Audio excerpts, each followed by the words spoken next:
Y seguimos desmenuzando este tema, la violencia política, que si bien ha ensombrecido el panorama electoral de los últimos 6 meses. Si recabamos los datos de Integralia de septiembre de 2020 a enero, el 31 de enero, como le comentábamos, van más de 60 asesinatos. Por supuesto, genera incertidumbre y me da muchísimo gusto que converse con nosotros esta tarde Carlos Rubio. Él es gerente de riesgo político en Integralia. Carlos, excelente tarde.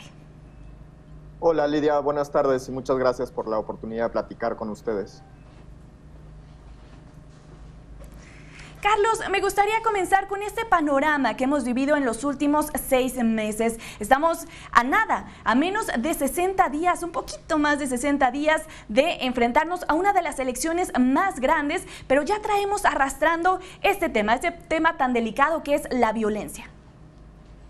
Sí, como comentas, hace algunas semanas en Integralia Consultores publicamos nuestro reporte mensual sobre violencia política en México y lo que hemos contabilizado son más de 90 incidentes de violencia política en el país que han dejado ya al menos 100 víctimas de violencia política, de las cuales 75 fueron mortales, ¿no? Entonces, de entrada, eso nos habla de una muy alta tasa de letalidad, es decir, quienes estaban detrás de esos atentados, ataques contra funcionarios públicos, candidatos a puestos de elección popular, periodistas, activistas, etcétera, tenían por objeto acabar con la vida de esas personas, ¿no? Y lo que hemos visto es que en una buena parte de estos incidentes están ocurriendo en municipios pequeños de menos de 100,000 habitantes que se encuentran, pues, relativamente lejos de los grandes centros urbanos y que por tanto tienen poca presencia de las fuerzas federales, ¿no?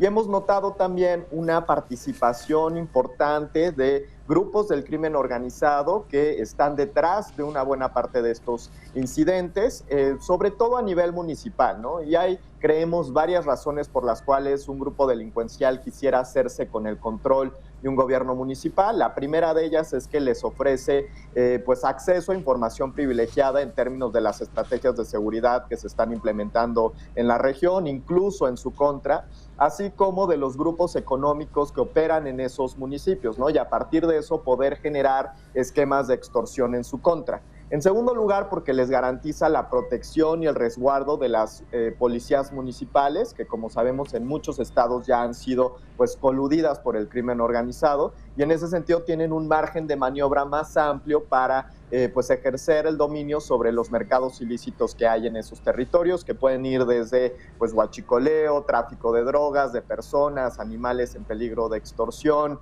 etcétera, ¿no? Y finalmente, porque les permite acceder directamente a los recursos mismos del municipio, ya sea a través de una malversación de fondos o, por ejemplo, de la asignación directa de contratos para la construcción de obras de infraestructura. Entonces, creemos que este es un tema muy importante que pone en riesgo pues, la certidumbre del proceso democrático en nuestro país, porque en última instancia le quita a la ciudadanía la posibilidad de elegir libremente a los candidatos que ellos consideran mejores y que podrían suponer una mejoría para las condiciones de vida de sus comunidades.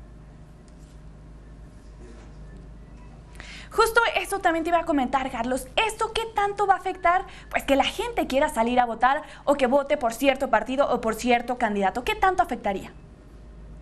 Lo que hemos notado en procesos electorales previos, sobre todo en el proceso electoral de 2018, es que los municipios en los que se registraron incidentes de violencia política tienen márgenes de victoria mucho más amplios que el resto de los municipios, lo cual puede señalar dos cosas, ¿no? En primer lugar, que la ciudadanía tomó nota de los candidatos que fueron víctimas de esos incidentes y por tanto votaron por el candidato que sí contaba con el respaldo del grupo criminal o de la banda criminal que opera en el municipio, simplemente por miedo a que si votaban por la oposición pudieran haber repercusiones en su contra. Y en segundo lugar, la posibilidad de que una buena parte de la ciudadanía no haya salido a votar en ese día para evitar cualquier tipo de represalia por parte de los grupos criminales. Entonces eso es lo que identificamos en los municipios en los que sí se registraron incidentes de violencia política en 2018 y es el riesgo que pueda volver a ocurrir algo similar en este proceso electoral. Claro, y aparte teniendo un antecedente como el que tenemos, Carlos, de 6 meses de mucha violencia previos a la jornada electoral, ¿qué nos espera para la jornada electoral?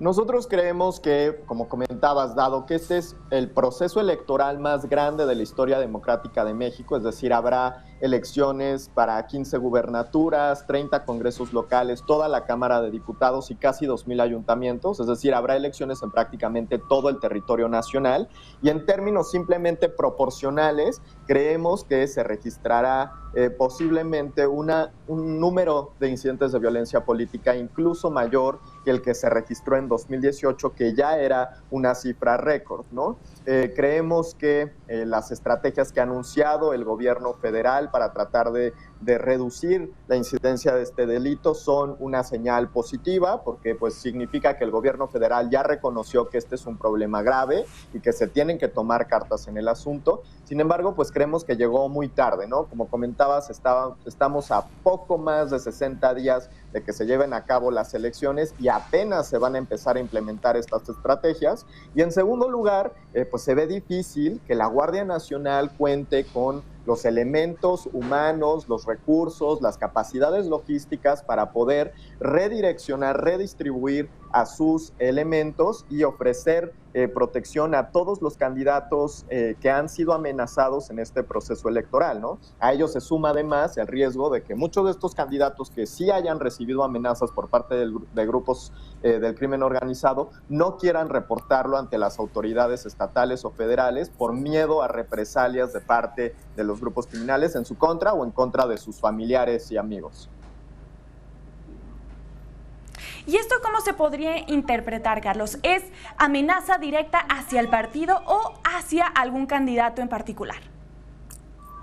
Sí, bueno, nosotros no creemos que sea una amenaza contra un partido político en específico. De hecho, en el conteo que hemos hecho de este proceso electoral, prácticamente todos los partidos políticos han registrado víctimas de violencia política, ya sea asesinatos o heridos, incluyendo candidatos a cargos de elección popular. En específico, Morena y el PRI son los que tienen la mayor proporción de víctimas de violencia política en este proceso, aunque creemos que eso se debe a que son pues, los dos partidos que tienen mayor presencia territorial y por tanto pues es más probable que sean víctimas de este tipo de fenómenos delictivos, ¿no?